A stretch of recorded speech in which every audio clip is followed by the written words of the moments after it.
Welcome to विज्ञान academy. आज कृष्णिका विकिरण से हमें स्टार्ट करना है, लेकिन आप लोग प्लीज सेशन को लाइक किया कीजिए, उसमें कमेंट कीजिए। जब तक आप कमेंट करके नहीं बताएंगे मुझे नहीं पता चलेगा कि क्या सुधार करना है, आपको चीजें समझ में आ रही है या नहीं आ रही है।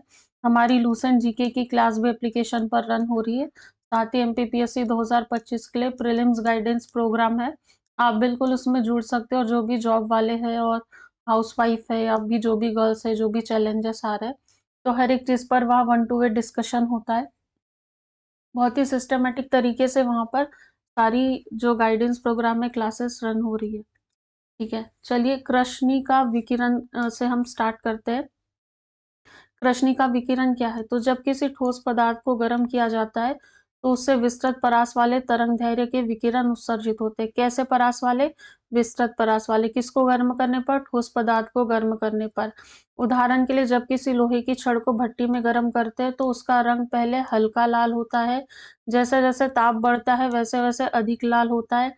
जब इसे और गर्म किया जाता है तो इससे निकलने वाली विकिरण का रंग सफेद हो जाता है। ठीक, सबसे पहले हल्का लाल होगा, उसके बाद जैसे गर्म करेंगे तो जो लालपन है वो और अधिक बढ़ जाएगा, और उसके बाद सफेद रंग के जो विकिरण है उससे निकलने लगेंगे। जब ताप बहुत अधिक हो जाता है तो ये नीला हो जाता है। इसका अर्थ है कि ताप में वृद्धि के साथ साथ उत्सर्जित विकिरण की आवृत्ति निम्न से उच्च होती जाती है। दो फैक्ट आपको याद रखना है कि ताप में बढ़ने से विकिरण की आवृत्ति पर क्या प्रभाव पड़ेगा।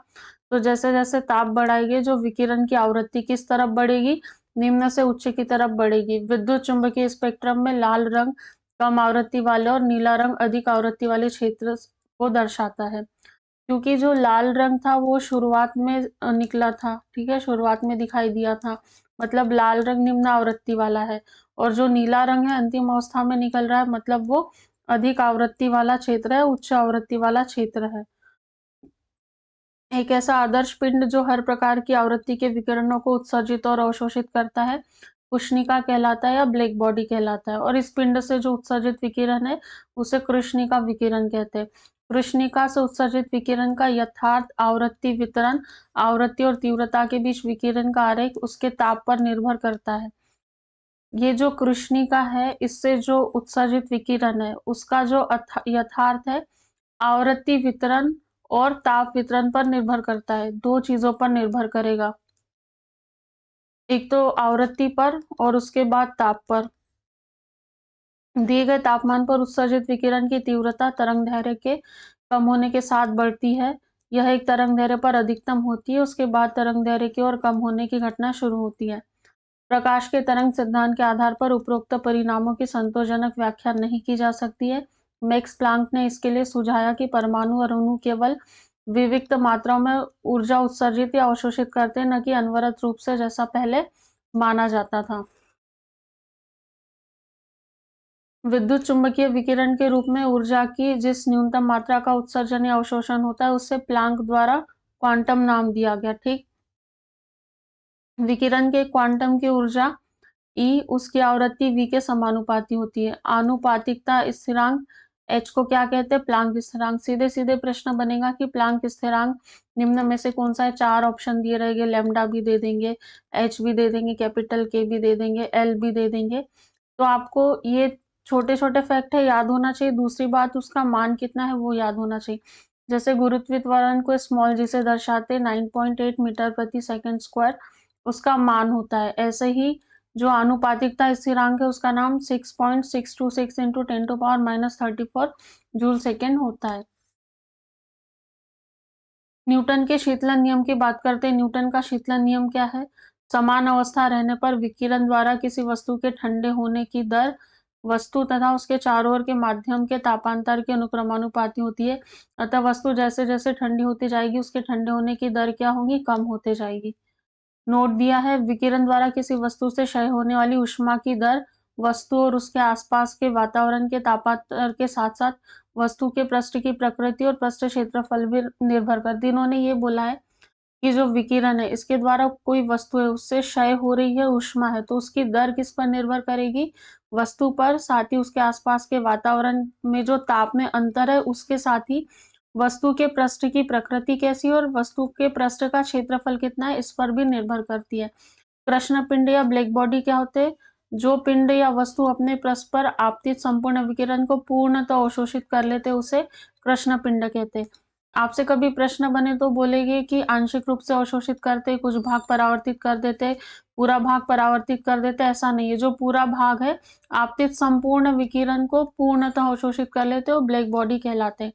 नोट दिया हुआ है, काली वस्तु ऊष्मा का अच्छा अवशोषक होती है, इसीलिए सर्दियों में काले और गहरे रंग के कपड़े पहने जाते हैं। सफेद और हल्के रंग के कपड़े ऊष्मा के बुरे अवशोषक होते हैं, इसीलिए इन्हें गर्मियों में पहना जाता है। आमतौर पर आपने देखा भी होगा, गर्मियों में हल्के रंग के कपड़े पहनते, साथ ही जो व्हाइट कलर है उसको बहुत प्रेफरेंस दी जाती है, क्योंकि क्या है, ये जो ऊष्मा है उसको परावर्तित कर देते हैं, तो गर्माहट कम महसूस होती है।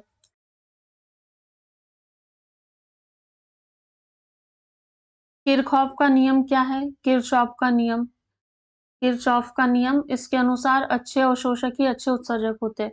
जो ठीक तरीके से अवशोषित कर सकते वही अच्छे उत्सर्जक होते हैं।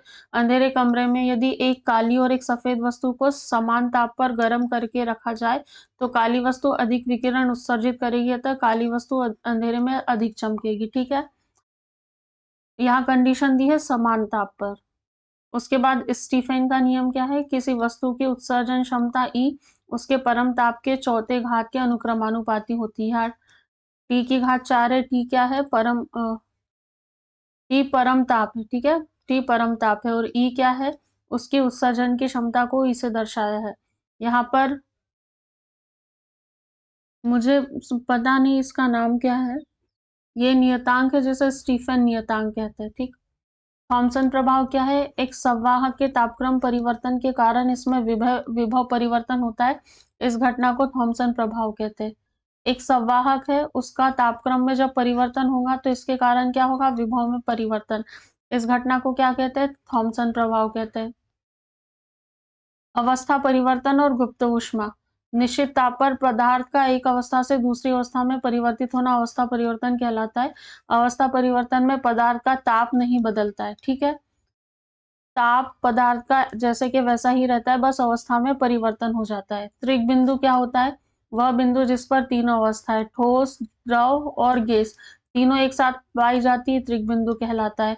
गलनांक क्या है? निश्चित ताप, एक निश्चित ताप की बात की, इस पर ठोस का द्रव में बदलना गलन कहलाता है, और इस निश्चित ताप को ठोस का गलनांक कहते हैं। ठोस परिवर्तित होगा, किस में परिवर्तित होगा? द्रव में। ताप कैसा रहेगा? निश्चित, गलनांक का है। हिमांक कहा? निश्चित ताप पर जो द्रव है वो ठोस में बदलेगा, इसको हिमीकरण कहा है, और निश्चित ताप को द्रव का क्या कहते हैं? हिमांक कहते हैं। ठीक है, ये हिमांक क्या है? ताप है। ये गलनांक क्या है? ताप है। और ये कैसा होता है? निश्चित होता है। प्रायः गलनांक और हिमांक क्या होते हैं? बराबर होते हैं। गलनांक पर दाब का प्रभाव और गलनांक पर अशुद्धि का प्रभाव देखेंगे कि गलनांक में यदि अशुद्धि मिला दिया जाए तो उससे क्या प्रभाव पड़ रहा है। पहले दाब का प्रभाव देखते हैं। वे पदार्थ जो गर्म करने पर आयतन में घटते हैं, उस पर दाब बढ़ाने से उनका गलनांक कम हो जाता है, जैसे बर्फ है, ढलवा लोहा है, बिस्मत है। वे पदार्थ जो गर्म करने पर आयतन में बढ़ते हैं, उन पर दाब बढ़ाने से उनका गलनांक बढ़ जाता है, जैसे नारियल तेल, घी और धातु के प्लेट। दो तरह की बातें यहाँ पर बोली गलनांक पर दाब के प्रभाव में। सबसे पहले तो आप ये याद रख लेना कि इन्होंने बोला वो पदार्थ जो गर्म करने पर आयतन में बढ़ते हैं, दाब बढ़ाने से उनका गलनांक बढ़ जाता है। मतलब जो आयतन है और जो दाब है, इसका समानुपाती का संबंध है। दाब बढ़ा रहे हैं तो आयतन में बढ़ जाएगी, ठीक।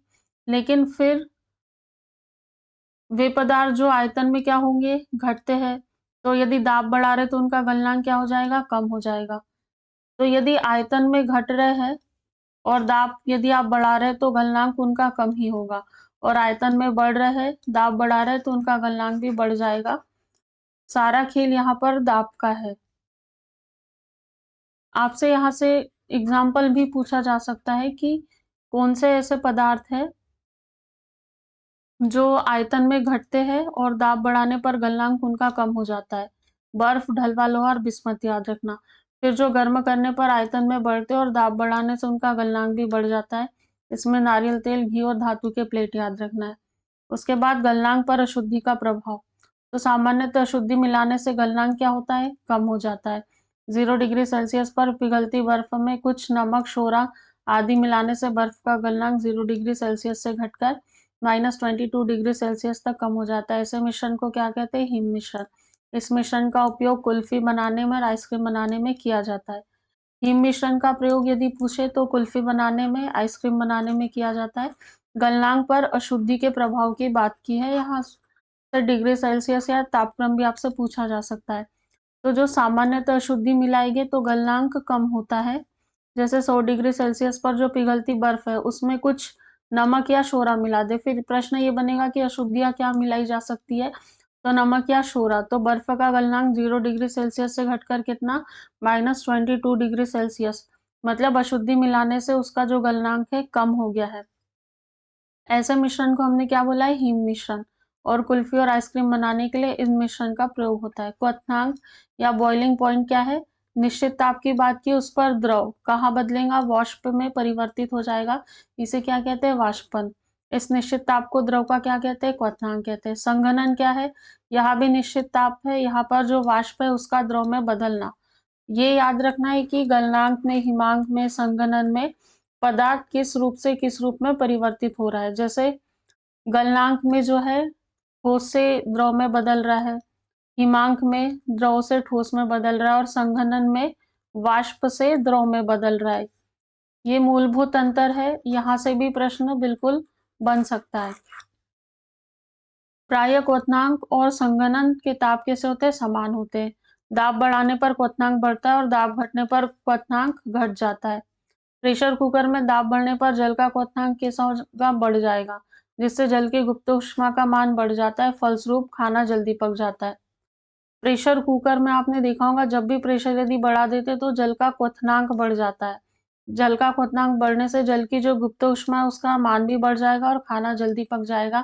इसके विपरीत पहाड़ों पर क्या दाब कम होने के कारण जो क्वथनांक है घट जाता है, 100 डिग्री सेल्सियस से कम हो जाता है, इसीलिए खाना पकने में देरी लगती है। अशुद्धि मिलाने से भी द्रव का क्वथनांक क्या हो जाएगा? बढ़ जाएगा। गुप्त ऊष्मा क्या होती है? नियत ताप पर। यहाँ नियत ताप पर पदार्थ की अवस्था में परिवर्तन के लिए ऊष्मा की आवश्यकता होती है, इसे ही पदार्थ की गुप्त ऊष्मा कहते हैं। यदि ताप नियत कर दे और पदार्थ की अवस्था में परिवर्तन कराना हो तो हमें ऊष्मा की आवश्यकता होगी, जिसे गुप्त ऊष्मा कहते हैं। गलन की गुप्त ऊष्मा क्या है? नियत ताप पर ठोस के एकांक द्रव्यमान को द्रव में बहने के लिए आवश्यक ऊष्मा की मात्रा को ठोस की गलन की गुप्त ऊष्मा कहते हैं। बर्फ के लिए गलन की गुप्त ऊष्मा का नाम 80 कैलोरी प्रति ग्राम है। एक सीधा सा प्रश्न बन जाएगा कि बर्फ के लिए गलन की गुप्त ऊष्मा का मान क्या है? तो 80 कैलोरी प्रति ग्राम। वाष्पन की गुप्त ऊष्मा, ये गलन की गुप्त ऊष्मा है। वाष्पन की गुप्त ऊष्मा में नियत ताप पर द्रव के एकांक द्रव्यमान को वाष्प में बदलने के लिए आवश्यक ऊष्मा है, उसकी मात्रा को द्रव की वाष्पन की गुप्त ऊष्मा कहते हैं। जल के लिए वाष्पन की गुप्त ऊष्मा का मान कितना है? 540 कैलोरी प्रति ग्राम। और यहाँ बर्फ की गलन ऊष्मा 80, क्योंकि बर्फ है तो वो गलेगी और द्रव में परिवर्तित होगी, तो 80 कैलोरी प्रति ग्राम। यहाँ पे जल है तो जल का वाष्पन होगा, तो 540 कैलोरी प्रति ग्राम। एक चीज और समझ में आई कि गुप्त ऊष्मा का मापन कैसे करते हैं, उसका मात्रक क्या है? कैलोरी प्रति ग्राम है। यदि पदार्थ की गुप्त ऊष्मा L है तो m द्रव्यमान की अवस्था परिवर्तन के लिए आवश्यक ऊष्मा इज इक्वल टू ml। गुप्त ऊष्मा का एसआई मात्रक जूल प्रति किलोग्राम है। एसआई मात्रक की बात करेंगे तो जूल प्रति किलोग्राम। उबलते जल की अपेक्षा भाप से जलने पर बहुत अधिक कष्ट होता है, क्योंकि जल की अपेक्षा भाप की गुप्त ऊष्मा अधिक होती है। अधिकतर परीक्षाओं में ये प्रश्न सीधा सीधा पूछा गया है कि उबलते जल से जलने पर जो है बहुत अधिक कष्ट होता है, इसका कारण क्या है? तो जो भाप, उबलते जल की अपेक्षा भाप से जलने से, है ना, जो भाप है उसकी गुप्त ऊष्मा अधिक होती है, इसीलिए भाप से जलने पर कष्ट अधिक होता है। सीवेक प्रभाव क्या है? ये तापमान अंतर का बिजली में रूपांतरण है। पेल्टियर प्रभाव क्या है? ये बिजली का तापमान अंतर में रूपांतरण है। वाष्पीकरण क्या है? द्रव के खुली सतह से प्रत्येक ताप पर धीरे धीरे द्रव का अपने वाष्प में बदलना वाष्पीकरण कहलाता है, अथवा किसी द्रव का उसके क्वथनांक से पूर्व उसके वाष्प में बदलने की प्रक्रिया को वाष्पीकरण कहते हैं। जब तापमान उच्च हो और द्रव पृष्ठ क्षेत्रफल अधिक हो तो द्रव के पृष्ठ से वाष्पीकरण तेजी से होता है। द्रव है उसकी खुली सतह से प्रत्येक ताप पर धीरे धीरे द्रव किस में बदलेगा, वाष्प में, इसे वाष्पीकरण कह रहे हैं। या फिर द्रव का उसके क्वथनांक है, क्वथनांक पे जाने से पहले ही वाष्प में वो बदल जा रहा है तो उसे वाष्पीकरण कहेंगे। यदि द्रव का पृष्ठ क्षेत्रफल अधिक है, यदि इतने क्षेत्र में द्रव फैला है, पृष्ठ क्षेत्रफल अधिक है, तो वाष्पन भी तेजी से होगा, और द्रव का पृष्ठ क्षेत्रफल कम है तो वाष्पन भी धीमी गति से होगा। प्रशीतक क्या होते हैं? प्रशीतक में वाष्पीकरण द्वारा ठंडक उत्पन्न की जाती है। तांबे की एक वाष्प कुंडली में द्रव फ्रीऑन भरा रहता है जो वाष्पीकृत होकर ठंडक प्रदान करता है। अब प्रशीतक के बारे में सीधे सीधे या तो डेफिनेशन पूछ लेंगे वो कि प्रशीतक किसे कहते हैं, या कौन सी परिभाषा प्रशीतक को सही तरीके से समझाती, या तो फिर 2 से 3 पॉइंट से क्वेश्चन यहाँ से बिल्कुल बन सकते। एक तो वो ये पूछेंगे कि उसके अंदर जो वाष्प कुंडली होती है वो किस धातु की बनी होती है, और दूसरा प्रश्न ये पूछेंगे कि वहां पे जो द्रव भरा रहता है वो द्रव कौन सा भरा हुआ होता है। यहाँ से प्रश्न बन सकते हैं। तो देखिए, तांबे की वाष्प कुंडली होती है और जो द्रव होता है फ्रीऑन भरा रहता है, ये प्रशीतक का के अंदर ये उपस्थित होते हैं। आपेक्षिक आर्द्रता, रिलेटिव ह्यूमिडिटी की बात करें तो किसी दिए हुए ताप पर वायु के किसी आयतन में उपस्थित जल वाष्प है उसकी मात्रा और उसी ताप पर उसी आयतन की वायु को संतृप्त करने के लिए आवश्यक जल वाष्प की मात्रा के अनुपात को आपेक्षिक आर्द्रता कहते हैं। इसके अनुपात को 100 से गुना करते हैं क्योंकि आपेक्षिक आर्द्रता को प्रतिशत में व्यक्त किया जाता है, इसकी कोई इकाई नहीं है। आपेक्षिक आर्द्रता की आपसे इकाई पूछे तो बिल्कुल नहीं है। इसके अनुपात को किससे गुना करते हैं? 100 से गुना करते हैं। और किस में व्यक्त किया जाता है? प्रतिशत में व्यक्त किया जाता है। आपेक्ष आर्द्रता मापने के लिए किस यंत्र का प्रयोग करते हैं? हाइग्रोमीटर। ठीक है, हाइग्रोमीटर की बात की है। नियत जलवाष्प पर ताप बढ़ने से आपेक्षिक आर्द्रता क्या हो जाती है? घट जाती है। ओस बनने के लिए आपेक्षिक आर्द्रता कितनी होनी चाहिए? 100%। यदि वायुमंडल में 100% आपेक्षिक आर्द्रता हो तब ओस बनती है। वातानुकूलन, एयर कंडीशनिंग क्या है? सामान्यतः मनुष्य के स्वास्थ्य और अनुकूल जलवायु के लिए निम्न परिस्थितियां होनी चाहिए। तापमान 23 से 25 डिग्री सेल्सियस, आपेक्षिक आर्द्रता जो ह्यूमिडिटी है 60 से 65% के बीच, और 100% ह्यूमिडिटी होगी तो क्या होगा? उसके बाद में ओस बनेगी। वायु की गति 0.75 मीटर प्रति मिनट से 2.5 मीटर प्रति मिनट तक होनी चाहिए। ये मनुष्य के स्वास्थ्य और अनुकूल जलवायु के लिए, दोनों के लिए बोला गया है। उष्मागतिकी देखते हैं, थर्मोडायनामिक्स क्या होती है। तो उष्मागतिकी का नियम देखिए, प्रीलिम्स में प्रश्न बन सकता है उष्मागतिकी का नियम कभी बन ले तो, और वनडे एग्जाम में तो आता ही आता है इनसे प्रश्न। उष्मागतिकी का पहला नियम क्या है? मुख्यतः ये ऊर्जा संरक्षण को प्रदर्शित करता है। इसके अनुसार क्या है? किसी निकाय को दी जाने वाली ऊष्मा दो प्रकार के कार्यों में व्यय होती है। एक तो निकाय की आंतरिक ऊर्जा में वृद्धि करने पर, जिससे निकाय का ताप बढ़ता है, और दूसरा बाह्य कार्य करने पर। समतापी प्रकरण, रुद्धोष्म प्रक्रम की बात करते हैं। समतापी प्रक्रम क्या है? जब किसी निकाय में कोई परिवर्तन इस प्रकार हो कि निकाय का ताप पूरी क्रिया में स्थिर रहे तो उसे समतापी परिवर्तन कहते हैं।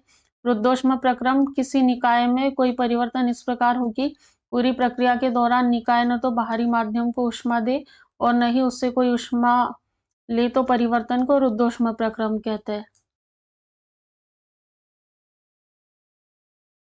कार्बन डाइऑक्साइड का अचानक प्रसार होने पर वह शुष्क बर्फ के रूप में बदल जाती है। यह रुद्धोष्म प्रक्रम का उदाहरण है। आपसे पूछे कि कार्बन डाइऑक्साइड का शुष्क बर्फ में बदलना किस प्रक्रम का उदाहरण है? 4 ऑप्शन दिए रहेंगे तो रुद्धोष्म प्रक्रम के साथ आपको जाना है। उष्मागतिकी का द्वितीय नियम क्या कहता है? तो उष्मागतिकी का जो पहला नियम है, उष्मा के प्रवाहित होने की दिशा नहीं बताता है, और इसका जो दूसरा नियम है, उष्मा के प्रवाहित होने की दिशा को व्यक्त करता है। इस नियम 2 कथनों के रूप में व्यक्त किया जाता है, जो है केल्विन के कथन के अनुसार उष्मा का पूर्णतः कार्य में परिवर्तन असंभव है। दूसरा, क्लासियस के कथन के अनुसार उष्मा अपने कम ताप की वस्तु से अधिक ताप की वस्तु की ओर प्रवाहित नहीं हो सकती। ठीक है, उष्मा यदि किसी वस्तु का कम ताप है और किसी वस्तु का अधिक ताप है तो कम ताप से अधिक ताप वाले वस्तु की ओर प्रवाहित नहीं हो सकती। ये दिशा की बात की एक तरीके से। तो ऊष्मागतिकी का जो दूसरा नियम है दिशा को बताता है, क्योंकि जो पहला नियम है ऊष्मागतिकी का जो पहला नियम है दिशा को परिभाषित नहीं करता है। कभी आपसे पूछ ले कि ऊष्मागतिकी के पहले नियम में अमुक बातें कही है, साथ ही ये दिशा को बताता है, तो बिल्कुल ये गलत विकल्प मानना है, सही विकल्प नहीं है। सही प्रश्न का उत्तर क्या है कि ऊष्मागतिकी का दूसरा नियम दिशा को भी परिभाषित करता है। जो प्रकाश है अगली क्लास से देखेंगे। आप लोग प्लीज सेशन को लाइक कर दीजिए, चैनल को सब्सक्राइब कर दीजिए, ताकि जो भी नए वीडियो आ रहे हैं आप तक पहुंच जाए। और कमेंट करके बताइए क्या सुधार की ज़रूरत है, उसके अनुसार अगली क्लासेस हमारी कंटिन्यू चलेगी। और स्पीडी करंट अफेयर की भी क्लासेस चल रही है एमपीपीएससी प्रीलिम्स 2025 के लिए, एनटीपीसी, आरआरबी और जितनी भी तमाम परीक्षाएं हैं उसमें स्पीडी हर एक बच्चा पढ़ के जाता है। और जीके की बात करें तो लूसेंट हर एक बच्चा पढ़ के जाता है।